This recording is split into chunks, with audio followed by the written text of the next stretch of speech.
नमस्कार फ्रेंड्स, मैं हूं doctor Vashishtha, Ayurveda consultant. Friends, इस सेशन में हम लोग कुछ क्वेश्चंस के आंसर्स देंगे।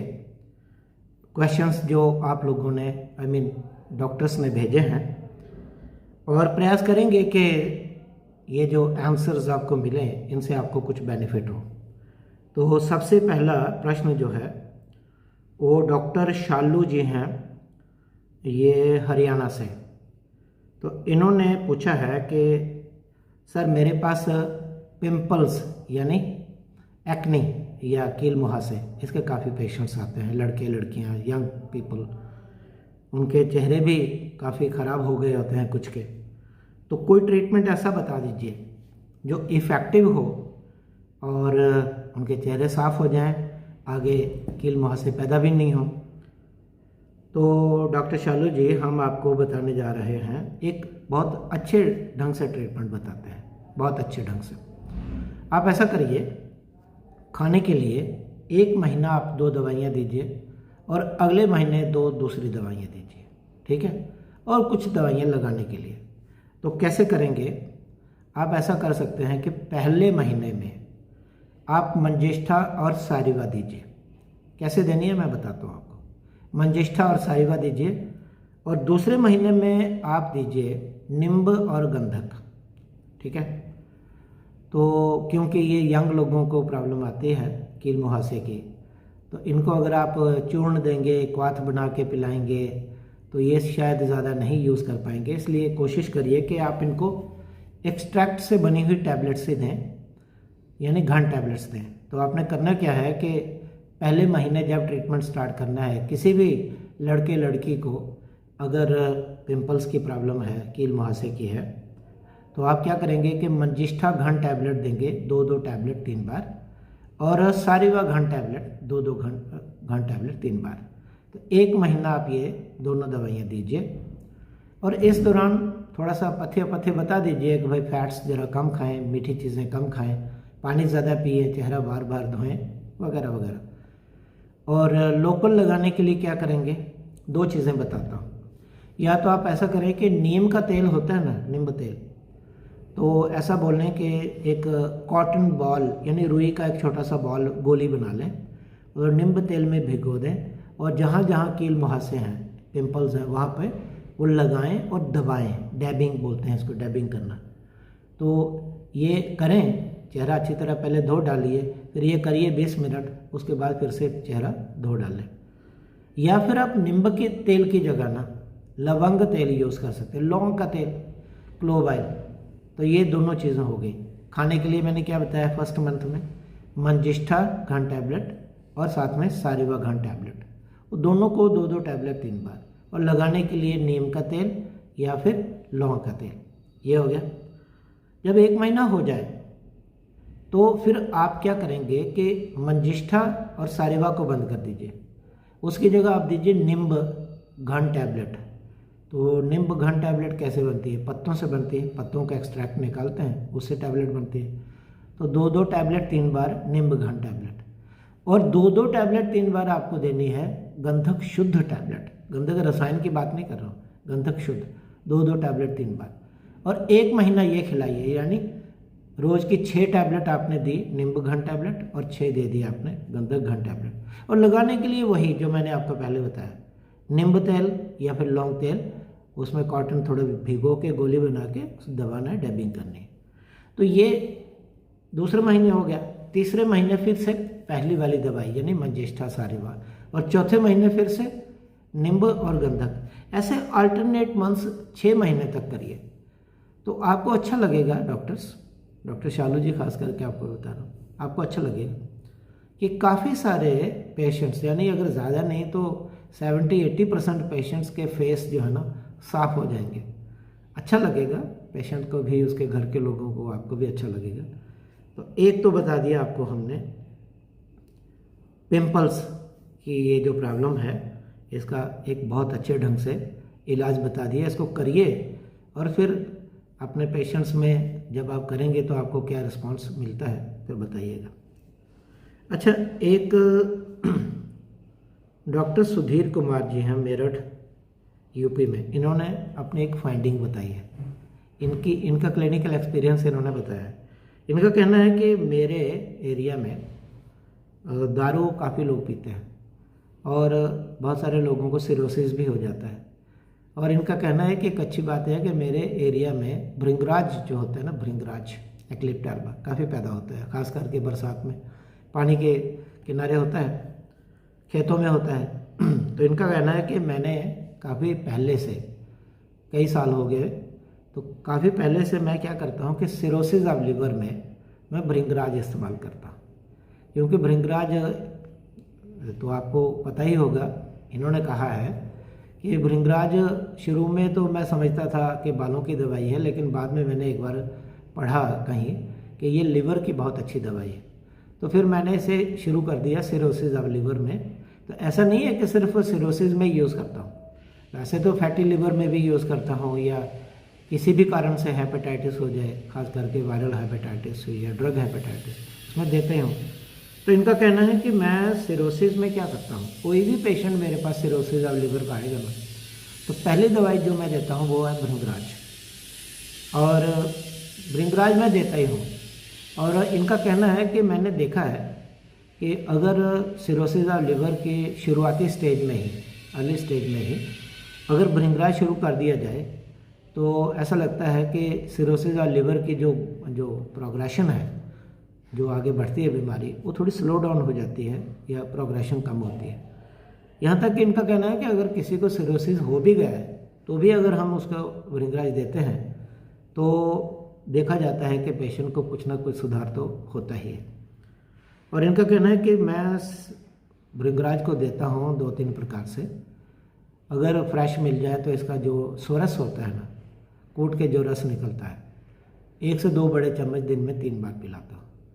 और जब ये सोरस नहीं मिलता है, फ्रेश भृंगराज नहीं मिलता, तो मैं भृंगराज का चूर्ण जो है 1-1 चम्मच दिन में 3 बार पेशेंट को खिलाता हूँ।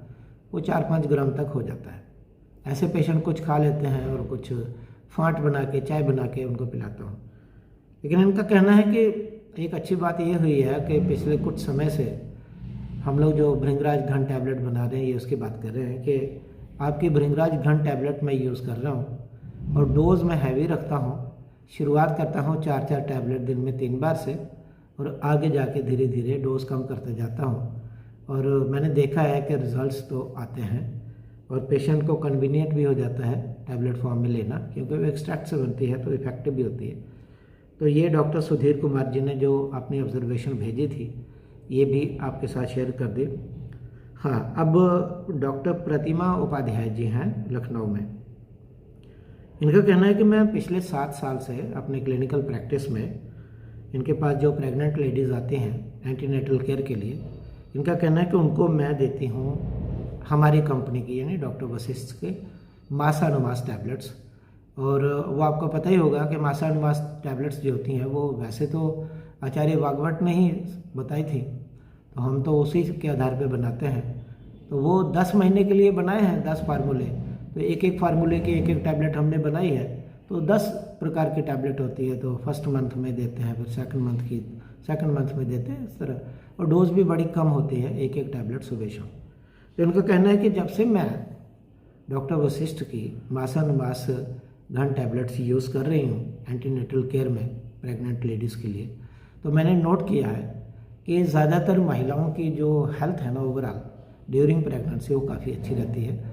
और प्रेगनेंसी के दौरान जो कॉम्प्लिकेशंस वगैरह होती हैं, बीपी हाई हो जाता है या फिर इडिमा हो जाता है या कोई और प्रॉब्लम्स हैं, वो इनका कहना है कि इन पेशेंट्स को कम होती हैं जिनको मासानुमास टैबलेट्स देते हैं।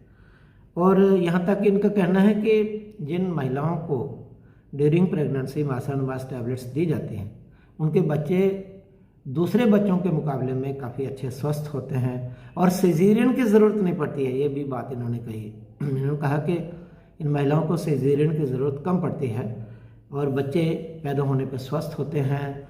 और जो छोटी मोटी प्रॉब्लम्स बच्चों को अक्सर हो जाती हैं आफ्टर बर्थ, बार बार इन्फेक्शन होना, एलर्जी होना, ये होना, वो सब ना के बराबर होता है। बच्चे की ग्रोथ अच्छी होती है। बच्चे, इनका खास करके इन्होंने लिखा कि ये बच्चे जो है ना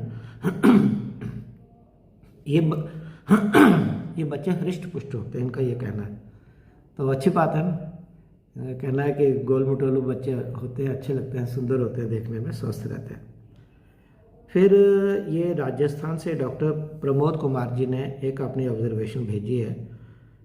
ये इनकी माता जी का ही एक केस है। इन्होंने कहा कि कई सालों से मेरी माता जी को यूरिन में इन्फेक्शन थी, पुरानी क्रॉनिक यूटीआई थी, और उसके लिए बहुत सारा एलोपैथिक ट्रीटमेंट भी लिया गया और आयुर्वेद का भी बहुत यूज़ किए, बहुत सारी मेडिसिन यूज़ किए, लेकिन रिज़ल्ट मिल नहीं पा रहा था सही ढंग से। उनको तकलीफ बनी रहती थी, जलन होती थी और अनईजीनेस बहुत फील होता था। तो इनका कहना है कि आपने यानी हमने कहीं किसी लेख में लिखा होगा या वीडियो देखा होगा, इन्होंने हमने कहा था कि आप चोप चीनी और शिलाजीत यूज़ करिए। तो उसके आधार पे कहते हैं कि मैंने चोप चीनी घन टैबलेट जो हम लोग बनाते हैं 4-4 टैबलेट 3 बार देना शुरू की, और शिलाजीत शुद्ध टैबलेट 2-2 टैबलेट 3 बार ये भी हम बनाते हैं देना शुरू की। 6 महीने तक इन्होंने दी, और 6 महीने के बाद इनका कहना है कि यूरिन की रिपोर्ट जो है, कल्चर रिपोर्ट पूरी तरह स्टेराइल हो गई है, यानी कोई बैक्टीरियल ग्रोथ यूरिन में नहीं हुआ। तो बड़े प्रसन्न है, कहते हैं कि कई बरसों के बाद माताजी प्रसन्न हैं, स्वस्थ हैं, तकलीफ़ कोई नहीं है, और यूरिन कल्चर एकदम स्टेराइल आ गया है, कोई इन्फेक्शन है नहीं। तो धन्यवाद दे रहे हैं और कह रहे हैं कि मैं कोई भी पेशेंट अगर हो क्रॉनिक यूटीआई का, तो मैं खुद रेकमेंड करता हूँ कि उसे चोप चीनी घन टैबलेट और शिलाजीत शुद्ध टैबलेट दी जानी चाहिए। अच्छा, एक डॉक्टर हैं अरविंद जी, यूपी से इन्होंने फ़ोन किया था, कहाँ है मुझे पता नहीं है। तो इन्होंने कहा कि मेरे पास एक पेशेंट आता है पिछले 9 महीने से, उसको पैरालिसिस की प्रॉब्लम है, यानी पक्षवध हो गया था, पक्षाघात, लकवा राइट साइड। तो 9 साल पहले उसको हुआ था, स्ट्रोक हुई थी, तो राइट साइड में हो गया। स्ट्रोक का इन्होंने डिटेल नहीं दिया है कि वो हेमरेजिक थी या इस्कीमिक थी, स्ट्रोक हुई ऐसा इन्होंने बोला। और उसके बाद पेशेंट ने काफ़ी कुछ ट्रीटमेंट करवाया भी, रिकवरी हुई भी, लेकिन वो इतनी अच्छी नहीं थी। और इनका कहना है कि 9 महीने से पेशेंट मेरे पास था, ट्रीटमेंट ले रहा था, और मैं कुछ उसमें ज़्यादा नहीं कर पा रहा था। फिर 4 महीने पहले मैंने आपकी बला घन टैबलेट, ज्योतिष्मती घन टैबलेट और पारावत शकृत टैबलेट, ये 3 टैबलेट शुरू की। यानी पहला इन्होंने शुरू की पहली टैबलेट बला घन टैबलेट 2-2 टैबलेट 3 बार, और ज्योतिष्मती घन टैबलेट 2-2 टैबलेट 3 बार, और फिर पारावत शकृत टैबलेट 2-2 टैबलेट 3 बार। तो 4 महीने का इनका जो अपडेट है, रिपोर्ट है, वो काफ़ी इनकरेजिंग है, काफ़ी प्रसन्न नज़र आ रहे हैं। इन्होंने कहा कि पेशेंट में अब इतने सालों के बाद सुधार आना शुरू हुआ है, कुछ हाथ पैर जो नहीं भी चलते होंगे, थोड़े कम चलते होंगे, वो अब चलना शुरू हो रहे हैं, और ओवरऑल पेशेंट के ओवरऑल बिहेवियर में भी इनको इम्प्रूवमेंट लग रही है।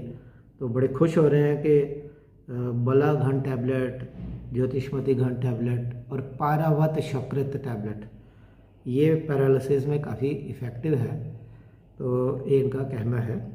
अच्छा, एक हैं झारखंड से डॉक्टर आशीष ओझा, तो इन्होंने अपनी ऑब्जर्वेशन भेजी है। इनका कहना है कि मैं इंटीग्रेटेड आयुर्वेदिक प्रैक्टिशनर हूँ और ज़्यादातर मैं एलोपैथिक दवाइयाँ यूज़ करता हूँ। तो एक पिछले दिनों इनके पास महिला रोगी आई जिनको पिछले कई सालों से उल्टी आती थी, उल्टी बंद ही नहीं होती थी, इनका कहना था। तो बहुत सारा ट्रीटमेंट करवाया लेकिन फ़र्क नहीं पड़ रहा था। तो फिर इन्होंने कहीं से देखा, कहाँ से देखा, इन्होंने कहा मैंने छर्दी रिपुवटी देखी जिसमें शटी है। तो इन्होंने देखा कि छर्दी रिपुवटी है, उसमें तो एक ही इंग्रेडिएंट होता है शटी। तो उसके आधार पे इन्होंने 2-2 ग्राम शटी का चूर्ण जो है दिन में 4 बार देना शुरू किया। और इनका कहना है कि जब से वो शुरू की उल्टी बंद हो गई, अभी तो कई महीने हो गए उल्टी बंद है। और इनका कहना है कि मुझे बड़ी खुशी होती है ये देख के कि आयुर्वेद के पास भी उल्टी बंद करने वाली इतनी इफ़ेक्टिव दवाई है शटी कपूर कचरे। और ये कहते हैं कि पहले मैं चूर्ण ही यूज़ करता था, लेकिन अभी मैं डॉक्टर वशिष्ठ की शटी घन टैबलेट भी यूज़ करता हूँ। और शटी घन टैबलेट, शटी से ही बनी हुई एक टैबलेट आपकी आती है लोसिड टैबलेट, वो भी उल्टी बंद करने के लिए इस्तेमाल करता हूँ। लास्ट में फ्रेंड्स ये डॉक्टर वैद्य हैं, वैद्य चंद्रकांत भाई गुजरात से हैं। इन्होंने मुझे एक दिन फ़ोन किया था। ये कह रहे हैं कि 40 साल से ज़्यादा की प्रैक्टिस मेरी हो गई है और इनका कहना है कि मैंने अपनी क्लिनिकल प्रैक्टिस में महसूस किया है कि जिन पुरुषों को इरेक्टाइल डिस्फंक्शन होता है, यानी उनको नपुंसकता होती है, क्लैब्य होता है, या फिर जिनका स्पर्म काउंट लो हो, शुक्राणु अल्पता हो, तो ऐसे पेशेंट्स को एक ही दवाई इनका कहना मैं देता हूँ, वो मुशली है और मुशली का चूर्ण देते हैं। एक एक चम्मच दिन में 3 बार दूध में उबाल के पीने की सलाह देते हैं। और जैसा इन्होंने कहा है कि कुछ एक पेशेंट्स 3 बार नहीं ले पाते हैं, तो मैं उनको 1.5 चम्मच 2 बार सुबह शाम मुशली का चूर्ण पीने की सलाह देता हूँ। और उनका कहना है कि ये अकेली एक दवाई वाजीकरण ऐसी औषधि है जो कि नपुंसकता यानी क्लैब्य या इरेक्टाइल डिस्फंक्शन और लो स्पर्म काउंट में यानी शुक्राणु अल्पता में काफ़ी ज़्यादा इफ़ेक्टिव रहती है। ऐसा वैद्य चंद्रकांत भाई का कहना है जो गुजरात में है। तो फ्रेंड्स ये कुछ क्वेरीज थी, कुछ ऑब्जर्वेशंस थी जो कि आप आदरणीय आयुर्वेद डॉक्टर्स की तरफ से ही हमें प्राप्त हुई थी। तो इनके ऊपर छोटे छोटे रील्स भी हम लोग बनाते ही हैं, लेकिन कुछ चीज़ें ऐसी होती हैं लगता है कि छूट जा रही हैं, तो बात तो करनी पड़ेगी, संवाद बना रहना चाहिए। तो उसके लिए ये एक छोटा सा सेशन हमने किया है। तो ये सेशन आपको कैसा लगा आप अपनी राय ज़रूर बताइएगा, और जो भी क्वेरीज अगर आपकी हों तो आप क्वेरीज भेज सकते हैं। तो ऐसे ही किसी सेशन में आपकी क्वेरीज को भी हम लोग इनकॉर्पोरेट कर लेंगे, शामिल कर लेंगे और प्रयास करेंगे कि जितना हमें अनुभव है, ज्ञान है, उसके आधार पे नॉलेज दें। और फ्रेंड्स अगर आप डॉक्टर नहीं हैं, आप एक सामान्य जन हैं, तो आपको खुद प्रॉब्लम है या आपके घर में या आस पड़ोस में या जान पहचान में इनमें से कोई प्रॉब्लम है जो हमने डिस्कस की है, तो हमारी आपकी रिक्वेस्ट है कि आपको खुद ट्रीटमेंट नहीं करना है। आपने जान लिया, बड़ी अच्छी बात है, लेकिन किसी क्वालिफाइड आयुर्वेद डॉक्टर के पास जाके उनको अपनी प्रॉब्लम बताइए और उनसे ही आपको ट्रीटमेंट लेना है। सो फ्रेंड्स बहुत बहुत धन्यवाद ये सेशन अटेंड करने के लिए। जल्दी ही एक नया सेशन आपके लिए लेकर आएंगे। बहुत बहुत धन्यवाद। नमस्कार। अपना और अपनों का ध्यान रखिए।